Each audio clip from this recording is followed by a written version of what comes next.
Bismillahirrahmanirrahim. Assalamualaikum warahmatullahi wabarakatuh.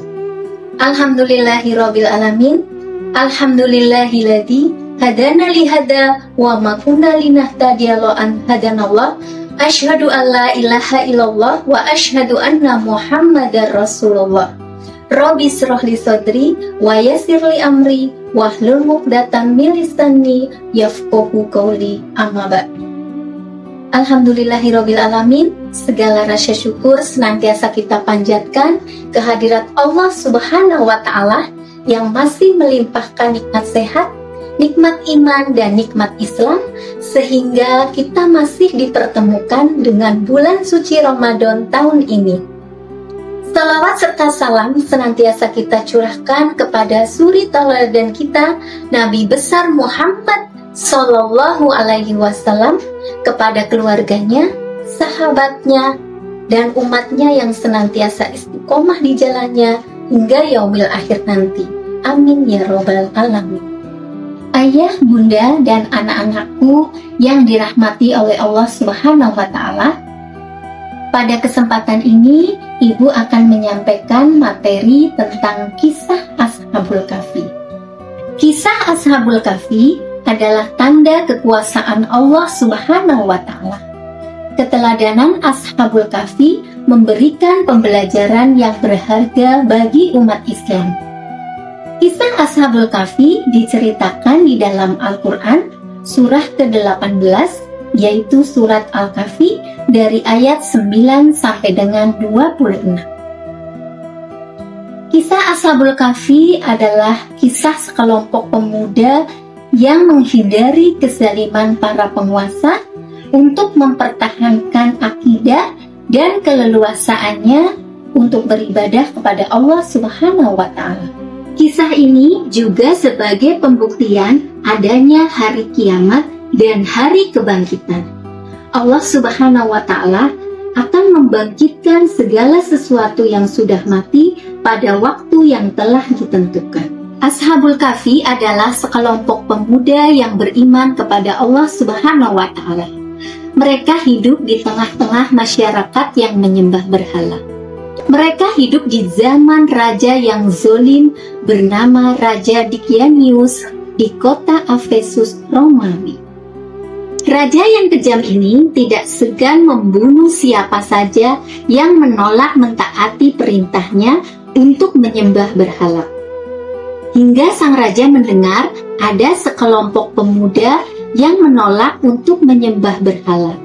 Alasan para pemuda menolak menyembah berhala karena mereka hanya ingin menyembah Allah Subhanahu wa Ta'ala. Raja Dikianus pun tidak tinggal diam. Ia menawarkan berbagai keuntungan seperti harta dan jabatan kepada para pemuda tersebut.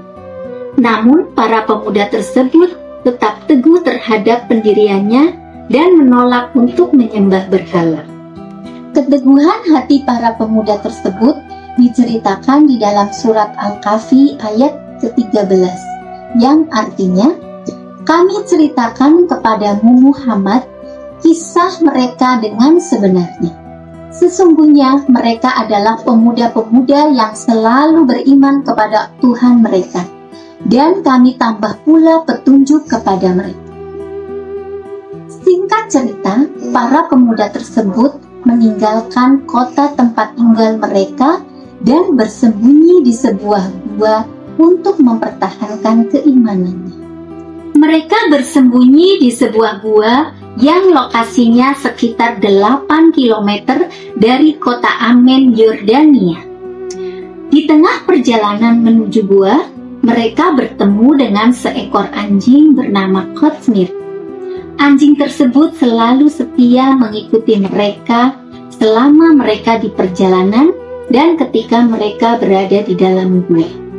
Di gua tersebut, para pemuda Ashabul Kahfi bebas beribadah kepada Allah Subhanahu wa Ta'ala. Mereka senantiasa berdoa supaya mendapat perlindungan dan terhindar dari kejaran pasukan Raja Dikianius. Allah Subhanahu wa Ta'ala menutup penglihatan dan pendengaran para pemuda soleh tersebut dan tertidur selama 309 tahun di dalam gua. Sebagaimana firman Allah dalam Quran surat Al-Kahfi ayat 10 sampai dengan 11 yang artinya, dan ingatlah ketika para pemuda itu berlindung di dalam gua seraya mereka berdoa, ya Tuhan kami, berilah rahmat kepada kami dari sisi-Mu, dan sempurnakanlah petunjuk yang lurus bagi kami dalam urusan kami. Maka kami menutup telinga mereka selama beberapa tahun. Sebab itu Raja Dikianus dan pasukannya mengira bahwa para pemuda tersebut telah meninggal di dalam gua hingga ratusan tahun terlewati. Allah Subhanahu wa Ta'ala membangunkan mereka ketika negeri Efesus dipimpin oleh seorang raja yang soleh. Sebagaimana firman Allah Subhanahu wa Ta'ala dalam surah Al-Kahfi ayat 12 yang artinya, dan kami bangunkan mereka agar kami mengetahui manakah di antara dua golongan itu yang lebih tepat menghitung berapa lama mereka tinggal di dalam gua. Dari kisah ini, Allah Subhanahu wa Ta'ala memberikan hikmah dan pelajaran bagi kaum muslimin. Di antaranya, hikmah yang pertama adalah kita harus berani mempertahankan keimanan walaupun nyawa taruhannya. Pelajaran yang kedua, Allah Subhanahu wa Ta'ala akan selalu melindungi dan menyelamatkan umatnya yang senantiasa memperjuangkan keimanannya. Pelajaran yang ketiga, kita harus meyakini adanya hari kiamat dan hari pembalasan. Anak-anakku yang soleh dan solehah, demikian tadi kisah Ashabul Kahfi yang dapat Ibu sampaikan pada kesempatan ini. Semoga kisah ini bisa menginspirasi dan semakin mempertebal keimanan kita kepada Allah Subhanahu wa Ta'ala. Amin ya Rabbal Alamin. Anak-anakku yang dirahmati oleh Allah Subhanahu wa Ta'ala, demikian tadi kultum yang dapat Ibu sampaikan. Jika ada kebaikan di dalamnya, itu datangnya dari Allah Subhanahu wa Ta'ala. Jika ada kesalahan dan kekurangan, itu datangnya dari Ibu pribadi. Kurang dan lebihnya Ibu mohon maaf. Tetap sehat dan tetap semangat. Ibu akhiri, billahi fisabilil haq. Wassalamualaikum warahmatullahi wabarakatuh.